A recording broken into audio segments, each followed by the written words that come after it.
Use the operating mode live scan to visualize artifacts and cavities in real time. The EXP6000 visualizes targets on the screen as soon as the probe is just above it.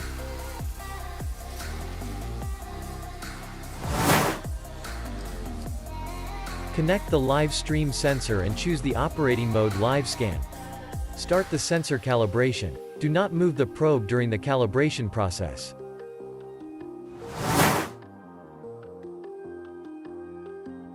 Start your scan and walk a straight line.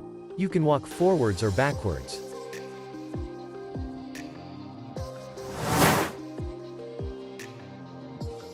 All measured data will be displayed on the EXP6000 screen in real time. The measured values are updated constantly, even when you are not moving.